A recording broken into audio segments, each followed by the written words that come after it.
We like Comics. because they have no home. I'm Jojacho. And I'm Ike Wahite, and this is the Clean Comic Book Podcast. We like comics because they have no bones. Find us on social media at Boneless Comics Podcast, or on Blue Sky Social or X at Boneless Comics 1. And use the Boneless Comics Podcast hashtag to join the conversation and share your thoughts. That is right. And today's boneless review is going to be about DC meets Looney Tunes. So we're going to get a little loony here. This is a 2017-2018 crossover event featuring DC heroes and villains teaming up with the Looney Tunes. And it was written and penciled by various talented individuals that we will call out as we go through each story, but it was published by DC Comics. So since each issue has a different story and different characters, we're going to break this up like we did with our TMNT Villains review. So we'll be giving you like a brief summary of each issue along with our discussion. Because there are 8 issues we're going to cover, we've broken our review into 2 separate episodes. So in this episode, which is part 1 of 2, I like to call this one Gotham Tunes because it's all kind of Gotham-related characters. So this one is Batman, Elmer Fudd, Catwoman, Tweety and Sylvester, Harley Quinn and Gossamer, and the Joker and Daffy Duck. And make sure to stay tuned for part 2 of 2, where we have Jonah Hex and Yosemite Sam, Lex Luthor, Porky Pig, Lobo and the Roadrunner, and Martian Manhunter and Marvin the Martian. All right, sounds like fun. So our first discussion is Batman and Elmer Fudd. And this was written by Tom King with pencils by Lee Weeks. So basically, Elmer Fudd, Porky Pig, and Bugs the Bunny walk into a bar. And no, that's not a joke. They actually do walk into a bar. But in this one, Elmer Fudd has come to kill the wabbit. Pretty typical. But before he can pull the trigger, Bugs reveals that he was hired by none other than Bruce Wayne, before adding his famous line, "Aren't I a stinker?" Fudd heads over to Bruce's house where he's holding a rich people party. Fudd pulls out his shotgun and he fills Bruce full of buckshot. He does it for his widow Cloud, who is a girl by the name of Silver St. Cloud, or Silver St. Cloud. He reminisces about how he found a blood puddle where she had been standing and there was a carrot in it, so naturally Bugs Bunny killed her. That's the natural conclusion of that forensic scene there. But then Bruce Wayne is now dead, right? Because he shot him and he got his revenge.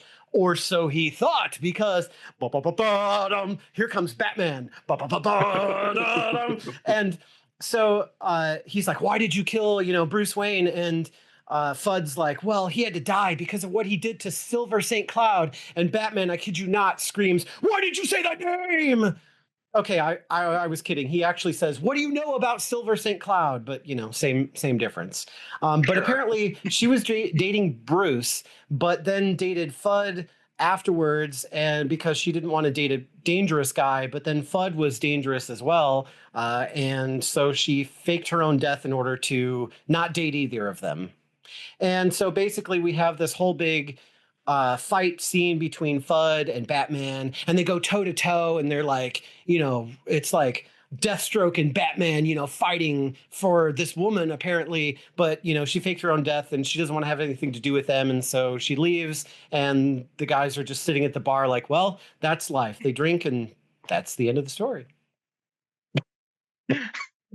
So did you find Elmer Fudd versus Batman fighting believable? Did they pull it off the way that they did it in the comic, or was it pure fantasy? So one of the things, first of all, Tom King was writing the Batman ongoing at the time, and Lee Weeks was penciler for at least one arc. So this is like the actual creative team that was working on Batman. Okay. One of the things that I really enjoy about this one is that there's a lot of tongue-in-cheek humor, but it's like they play it completely straight. So you have to kind of just like you'll notice things that are funny, but the characters in the story don't think that they're funny or realize that they're funny. It's like this is a totally realistic drama between Elmer Fudd and of course the name of the bar is Porky's. That's where they go. And Batman. So yeah, I mean, as we're going to find with a lot of these, there is a little bit of suspension of disbelief that you have to have going into it, because you are talking about somebody that is the butt of jokes and always gets beat up by Bugs Bunny, now going toe to toe with Batman. So yeah, that's kind of a weird concept in and of itself. But I should mention that oddly, and maybe surprisingly to you, this issue has won an Eisner for Wow. how good it was for writing. I think best like one shot or something. This was like best one shot that year for the Eisner Awards. So apparently the Academy or whoever they are, the other comic book professionals think that this issue has value. I think what I like about it is just how it plays everything so straight, but the things that are happening are so ridiculous that you just can't help but laugh at Yeah. what's going on. So Yeah, it's funny because you really get like a couple pages of like a choreographed fight scene between Fudd and Batman, and it's actually like it's done really well. Like it's not cartoony fighting. It's like I said, Deathstroke versus Batman kind of fighting. Like, Fudd pulls out his shotgun and Batman like pushes it out of the way, and then they're like throwing punches, and then Fudd actually does connect with one of his shots, but because Batman's wearing like his Kevlar bulletproof spelunking gear, he's able to withstand that, and so they kind of like end it like sort of a stalemate. I think it was where it was kind of like one of those where there's a break in the action and they go, why did you kill Bruce Wayne? Like, what are you doing? And that's where we find out about Silver St. Cloud, which is the big reveal. And of course, naturally, not being the DC guy, I go, who the heck is Silver St. Cloud?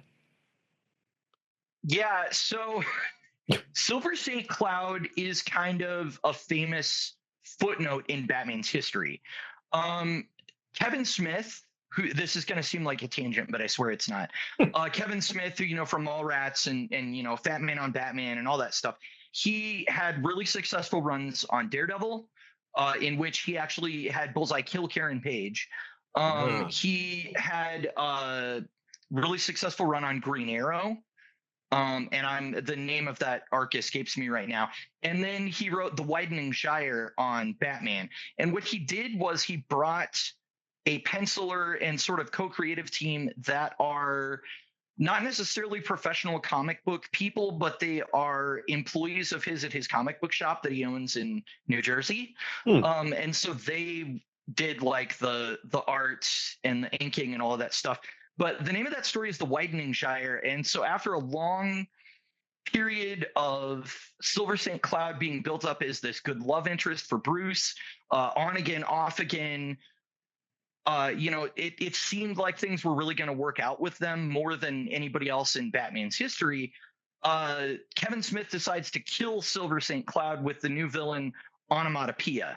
And the Widening Gyre at that point just ended on that cliffhanger, and no one ever picked up the story threads ever again.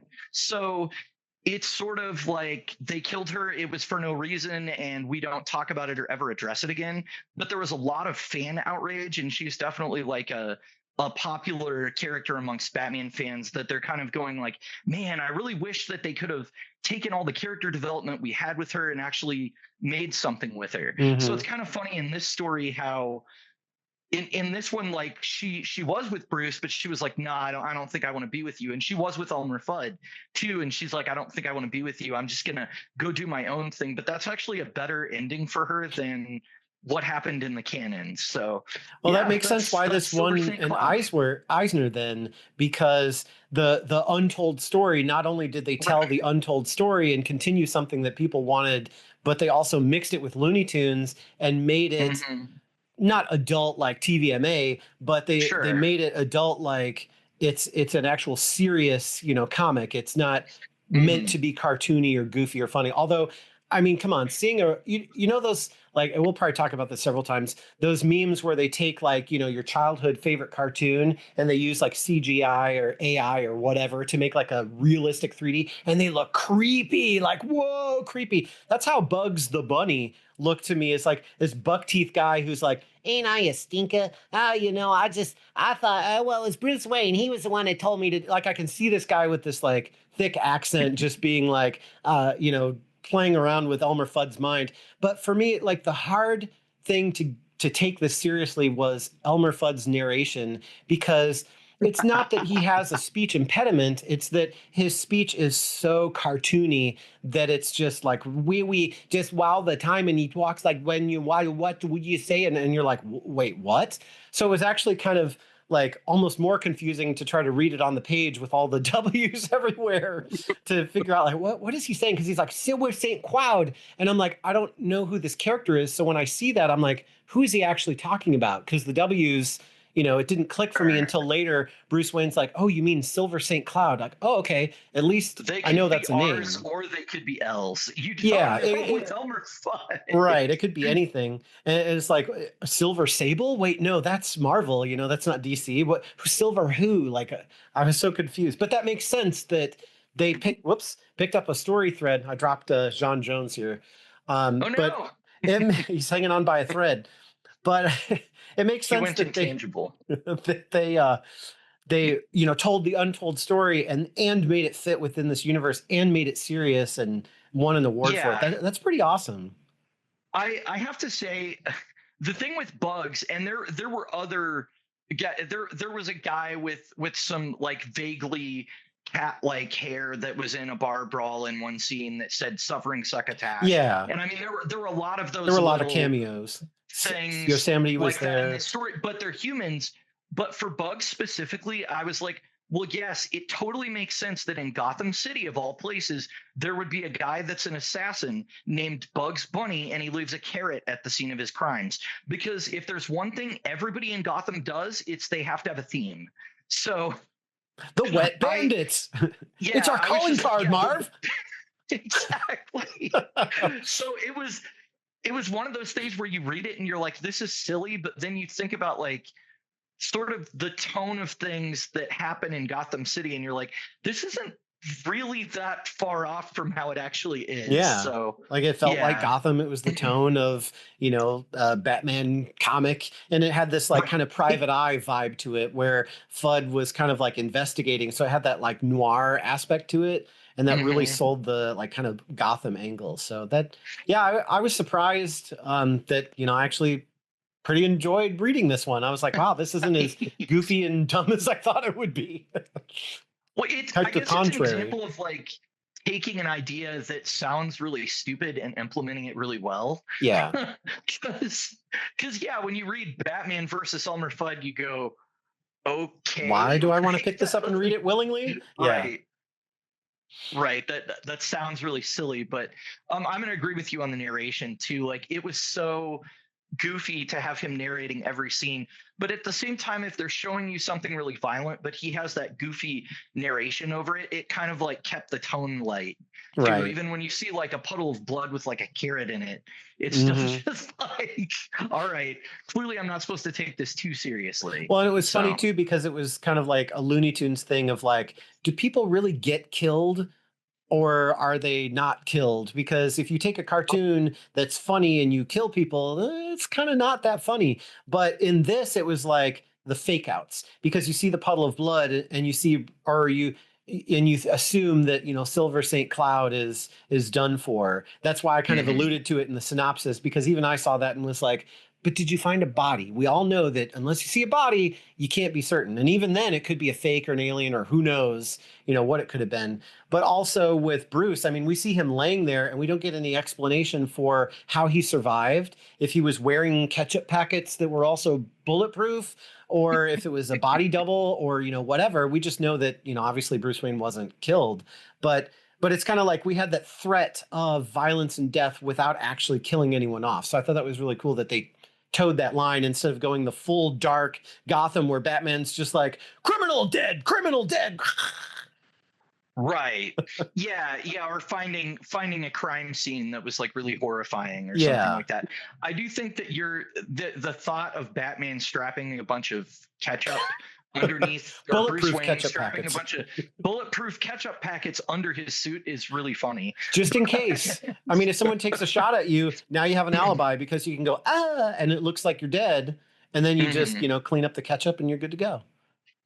But yeah, I think I would go so far as to say, had Tom King written this in a way that Silver St. Cloud wasn't alive at the end, it would have felt like rubbing the fan's face in a moment that already didn't sit very well. Kind of like what the Spider-Man writers have done with One More Day to all of the Spider-Man readers. So it's good that they didn't do that. I have nothing to say. I'm getting angry. I got, that's it. I'm done. I'm walking off the set. No, I'm back. I'm just kidding. I'm wee angry. I'm wee angry. You won't like me, but I'm angry. That's right. Okay, Elmer Fudd, calm down. All right. Anything else on Batman Elmer Fudd? I don't think so. All right. So our next story is Catwoman, Tweety and Sylvester, which is written by Gail Simone, who we'll know from our Batgirl review that we did back in season 1, with pencils by Inaki Miranda. So it's the witching hour, and a conclave of witches decide to make a wager on which is better, cats or birds, with the stakes all of reality itself. Meanwhile, in Gotham, Catwoman has a heist interrupted by Sylvester the Cat, falling from a rift in the sky. And at the same time, in Gotham's music district, a tiny yellow friend appears before Black Canary, Tweety Bird. So before long, they explain the stakes. If Canary wins, no more putty tats. But if Catwoman wins, all the birds in the universe are kaput. So this is like, just to let you know how serious this is, it's not all the cats on Earth. It's like all the cats and cat-related beings in the multiverse will be wiped out. So it's like super serious.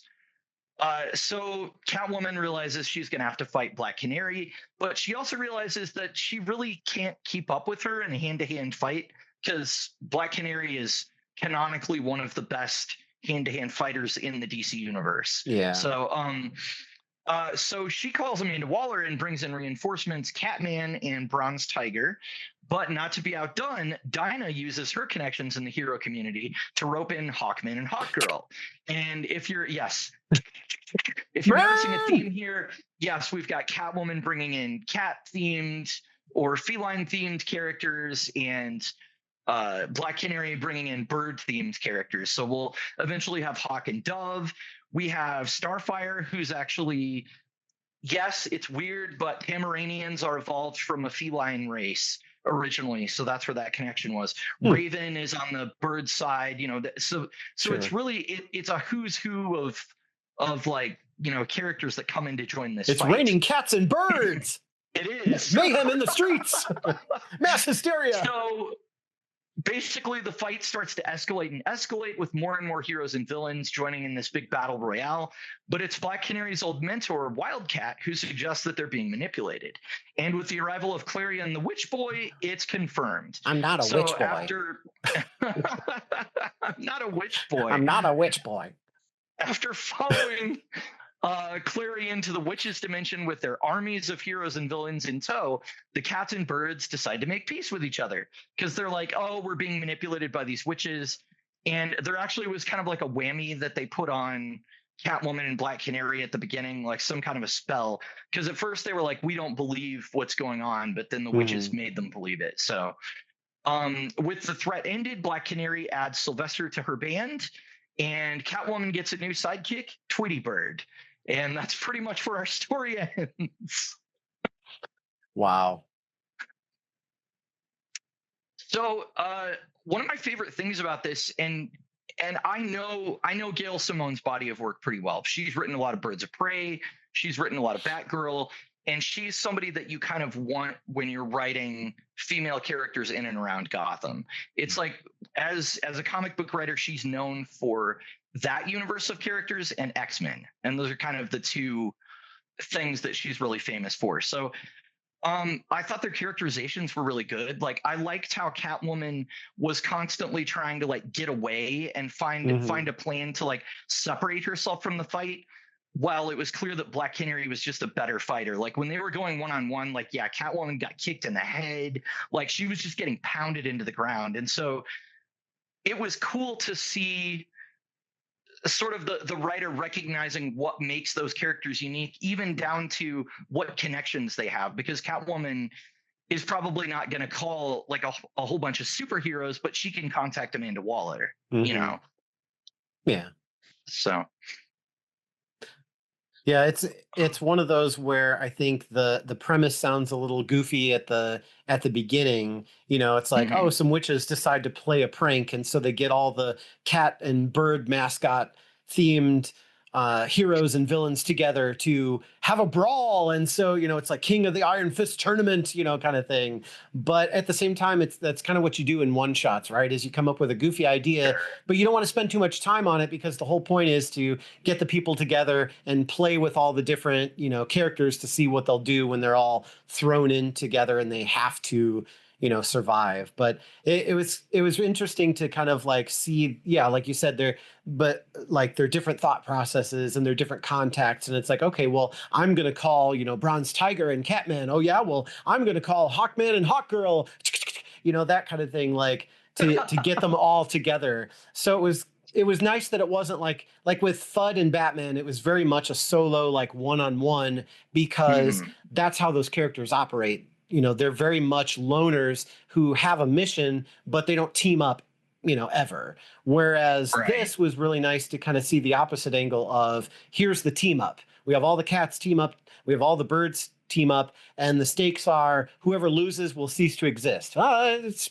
good, some motivation there. Like, hey, you want to kind of come join a fight? No, I'm busy. Well, if I don't win, all the cats are gonna, you know, erase from existence. Oh, I'll be right over, you know. So it was a lot easier to get people together that way. But it, yeah, it was kind of fun just to see, you know, the dynamic of everybody play off of each other, all the characters.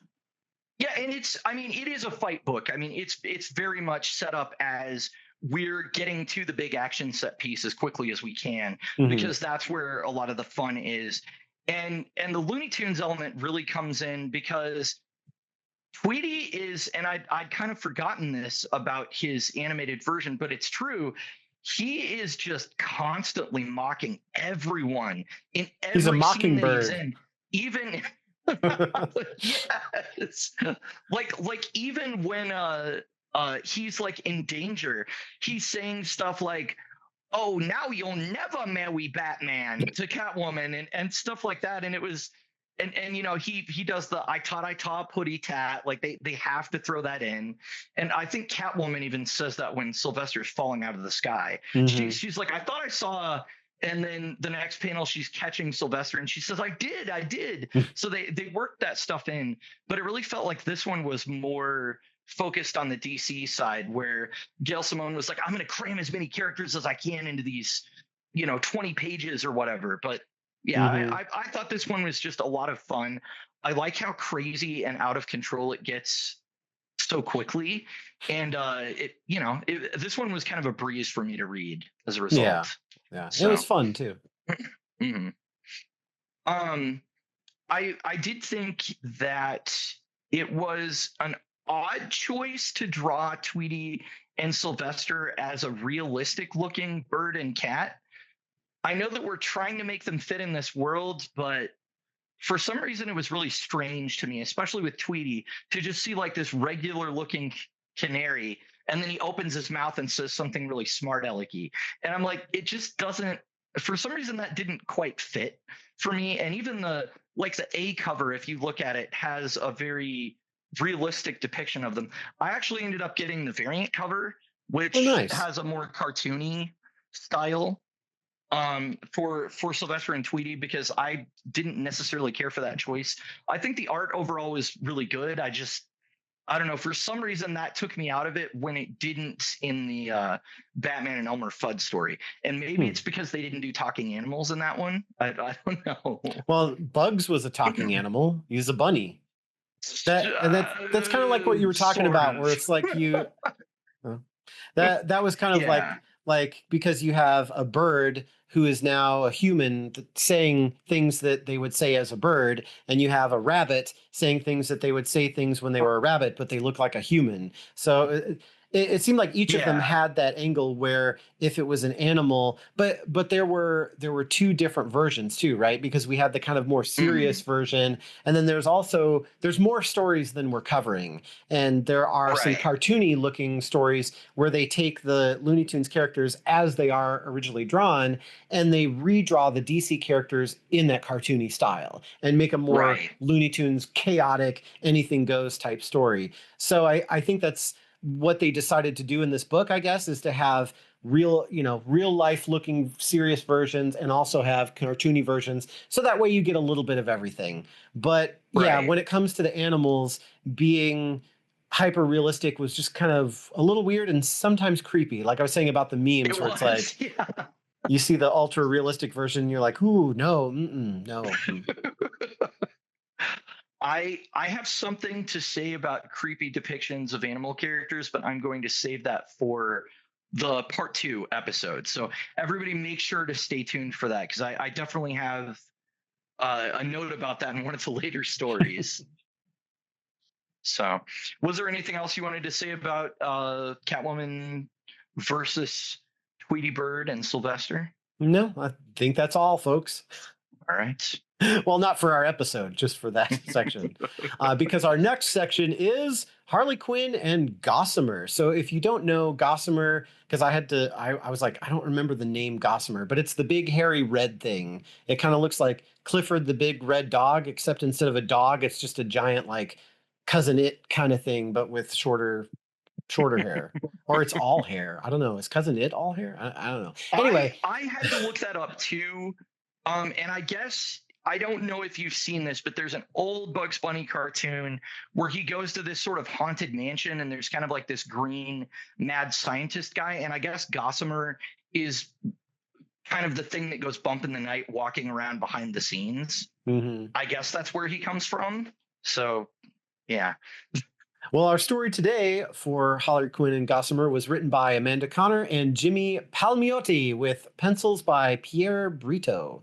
So, Harley Quinn and Poison Ivy are having a blast riding the massive waves at Coney Island, but just as they're about to head back to Harley's place, a hurricane rolls in. So, they're out having a good time while there's a hurricane rolling in. They freshen up, they say their goodbyes, but as the night goes on, the hurricane leaves only a little bit of a mess. So, the next day, Harley decides to explore and she stumbles upon this huge crate. Thinking that it might be, something amazing or valuable inside, she, of course, cracks it open because, finders, keepers, losers, weepers. So Mhm. she opens it only to discover a giant, hairy, red creature. Taking his drool as a sign of hunger, Harley leads him to a restaurant for people food. So it's a good thing that, he doesn't eat people because our story would have ended there, but it doesn't. So Harley doesn't really, necessarily look at him any different. He's like, oh, you look hungry. Well, let's go get some food, that kind of thing. So they kind of speculate that there was this freighter that sank during the hurricane. So maybe that's where he came from. Don't know. But hey, let's go shopping and get makeovers. So she goes and she takes Gossamer. She gets him his iconic pair of white tennis shoes. And then they go back to her place. He almost eats her dog and ends up making a mess of her apartment. So let's have bath time and get a shave instead, because, hey, that's great. Except that his hair grows back almost immediately after it's cut. So she's having a little hard time with this. But then something is lurking in the window. And then a giant robot monster with red lips and a big toothy smile reaches in with a big metal hand through the window and grabs Harley. And then there's this long fight that ensues. The robot monster is defeated before it can abduct the hairy red creature. And so Harley goes back to the makeover and is painting Gossamer's nails. And then she recounts her relationship with the Joker, adding that they have, basically this relationship, or adding that Batman and Joker actually have a more stable relationship than she had with Joker, and even imagines like Batman in a wedding dress marrying Joker, which is a fun nod to that kind of thing, like why they're always involved with each other. But the idea is that the giant robot looked like the Joker, so she assumes that her previous boyfriend, her ex-boyfriend, is now jealous that she's dating this big hairy red monster because he is the jealous type. but then she goes and she meets with various villains, and we get to see, a bunch of DC villains. But basically, she's going to get the scoop on the Joker. But the Joker is actually in a different location, dangling Batman over a vat of chemicals. But before he can dunk him, Harley and the Red Creature show up, and while Harley and Joker are fighting, Gossamer frees Batman and asks for his autograph. Why did you sign that name? Oh, sorry. Anyway, the giant robot shows up, whisks them away to his secret lab, where we meet the creator of the hairy red monster, who explains that they were on their way for vacation, but the freighter sank, so they got split up. And the creature, I think, has gone, or not the creature, the scientist has gone by many different names, like Dr. Frankenbeans, or just the scientist, crazy scientist, or mad scientist, or whatever, in the Looney Tunes cartoons, where we don't really get a name in the comic. But he does give Harley a reward for returning his friend in creation, and he gives Harley a potion that for 1 week will give her superhero powers, the ability to fly, X-ray vision, super strength, and enhancement to all 5 senses. So then she heads back home and gives this like meta commentary on all the different ways that she could actually use that potion. And then we find out that Bugs Bunny was the one who drew the Joker's smile on the big metal robot, except he's holding a can of Joker green spray paint, and the robot had red lips and big yellow teeth. So don't know what happened there. But the idea is that Bugs Bunny tried to get involved by making the robot look like it was actually from the Joker, so that way Harley wouldn't return Gossamer, I guess. I don't really know what Bugs' angle in this was. He's an agent of chaos. Yeah. He just likes to stir up stuff, I think. I guess that's what it was. But did you think that reward at the end of a Power Girl-esque potion, was that like an actual cliffhanger? Was that tying into like her solo book? Was it just kind of a, agent of chaos moment? So it's funny you should ask. Harley Quinn and Power Girl. Okay. Is an actual mini-series by, oh, look, Amanda Connor and Jimmy Palmiotti. So there you go. This was sort of a side book that they ran alongside their Harley Quinn run that they were doing. That had actually happened way prior to this crossover. So I think it was more just like a reference to, hey, we did this story a while ago. Okay. But yeah, Power Girl actually has lost her memory, and so Harley convinces her that she's a supervillain and that she should carry Harley around and do all these hijinks with her, and it gets really crazy and out of control. But of course she eventually gets her memory back, and then she's like, why were you lying to me? And it blows up in her face. But that was totally a thing that they did in the comics. So okay, it was more of a nod. Reference. That's cool. Yeah, it just with the way the amount of time they took at the end to really go through her hypothetical situations, I was kind of like, I feel like these are very pointed at either something she's done or something that she's going to do. This issue specifically is very set in, here's exactly the moment in time in continuity that Harley Quinn is in. Like, she lives at Coney Island. Sometimes Poison Ivy is there. Sometimes she isn't. She lives with a bunch of carnies, which include this guy that runs like a burlesque club, and then also Egg Foo, who's like a really old, out-of-use DC villain because he was kind of racist, so they stopped using that character. but he's a background character in the Harley Quinn book. This one very much, it was clear that these are the writers of the main book, and they're just going to be like, whoop, this is another adventure happening right exactly at the same time as our main title. So, okay, that makes sense, because I noticed there were a lot of things that were very specific that they called out that I was like, I get that this kind of like pads the story out a little bit, but I didn't get exactly why it was important. Like, why did Poison Ivy keep showing up when she really wasn't involved in the story whatsoever? It was really about Gossamer. So that's why what you mentioned is because this is very much in a specific point in time. So it makes sense that that we would have those extra details because it gives it that feeling that it's actually part of that universe. So that's kind of cool because this is almost becomes a story that could have actually happened within continuity and fit in nicely instead of being a one-off that's in a pocket dimension somewhere, like, you know, a bunch of witches got together and decided to make all the Harley Quinns and all the jesters fight each other and blah blah blah. Nobody remembers it, you know, that kind of thing. But no, this is very much like it totally could have happened. Yeah, well, and this is very much just the tone of the Harley Quinn title anyway. I mean, it's, yes, she has fights with heroes and villains. Yes, she's like, you know, trying to get a big score and make a lot of money and things like that. But a lot of times it's really veering into the goofy hijinks territory where, like, the story that I always remember from, like, her first volume by these authors was that she decides, okay, I'm going to be a therapist again because I'm, like, doing a lot better with my life, right? So I'm gonna go back and do that now that I'm not with the Joker. So she starts being a therapist at this old folks home, and this guy is like, well, my kids, they never visit me and they don't care about me. They just put me in this home. And so because she's Harley Quinn, she kidnaps the guy's family and holds them at gunpoint. And she's like, you will go visit your grandfather. And they're like, we do visit him every day. He has Alzheimer's, so he doesn't remember. And that's the kind of, like, tone of that comic. So her finding a monster on the beach and then giving him a makeover is totally something that would just happen in her comic book.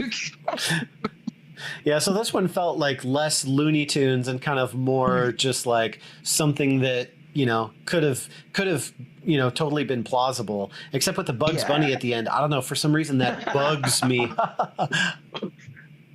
Well, it feels weird for him to pop in because he's not really part of the story. And so he feels a little bit tacked on. And I like it from the point of view of it's a funny gag, but I don't know that we needed the Joker robot thing necessarily. I think it and to have her, like, retread her origin story again, like, we don't really need to waste page time on that either. It's if you know who Harley Quinn is, you know that's where she came from. You don't really need that. So I guess maybe they needed more dialogue or more reason to have dialogue in this because Gossamer doesn't talk.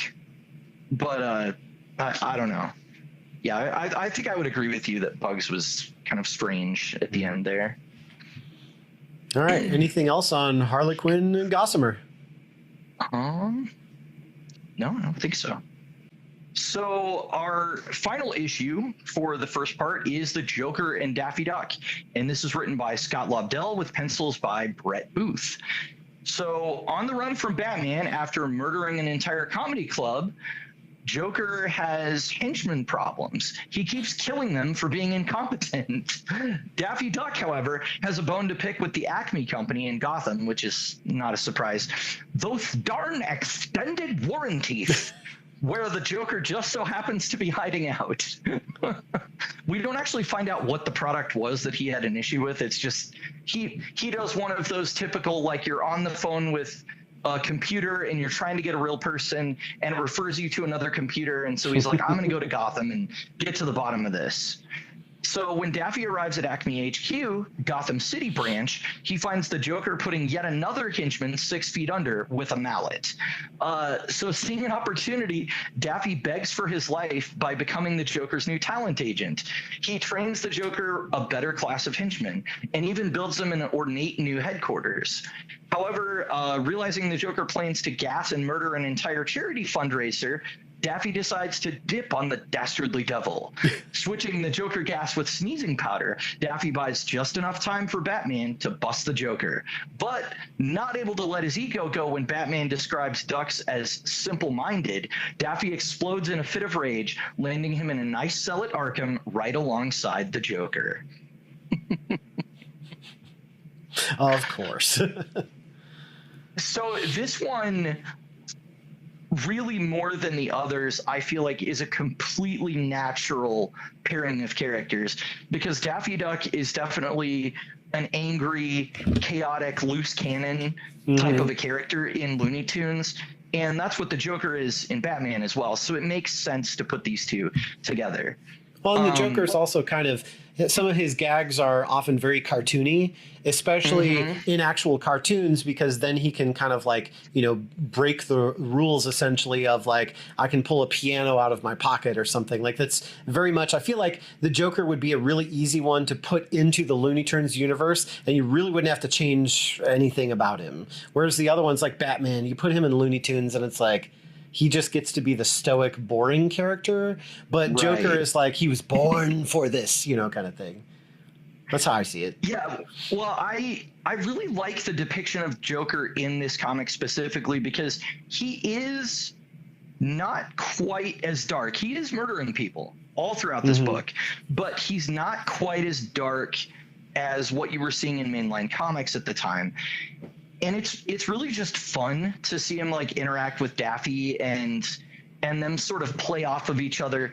Daffy is always trying to do like these get rich quick schemes in the Looney Tunes animation. Like there's a lot of short movies where he and Porky Pig are trying to, now we're ghost investigators, or now we're, gonna prevent alien invasions or whatever it is. But that's like a thing that they do a lot. So it makes sense that instead of Daffy being like, oh, I'm gonna run away from this guy murdering, he's like, maybe I can make some money. And so he's like, you have a henchman problem. I'm gonna solve that for you. So I felt like both of the characters working together, like it just made sense. It felt very organic. I feel like this is one of those premises that if you pitched it, it would be like, that's interesting. Yeah, we could, we can do something with that. Whereas when you propose like Batman and Elmer Fudd, I don't know if that's exactly what we're looking for. You might get the hand like, I don't know about that. But with Joker and Looney Tunes, it's kind of like, tell me more. Well, or Joker and Daffy Duck, I mean.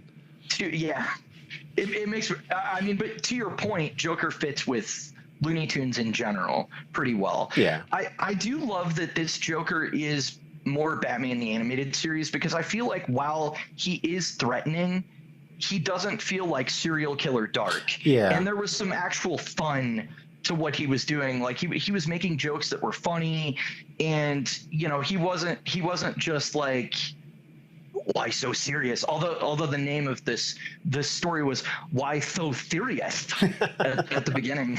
Well, I think that's. But it was nice to see that version of him. Again, I guess. I think that's like my favorite version of the Joker is kind of like the balance between the two, where he's not so goofy that it's all just theatrics. But that's why I also like the animated series version, because it's like he has the theatrics on the surface level, but deep under he's got that serial killer, like I'm very in the same sentence he'll be like, this crazy thing is happening or you're gonna die, just very straight. And it's like, whoa, I'm scared. Instead of being one or the other, he can kind of like be both. And I think that's my favorite version of the Joker. So it's really nice to see him do his thing and then sort of play off of Daffy Duck in the Looney Tunes universe and kind of, take it into something that we really haven't, been able to tell a story like this before.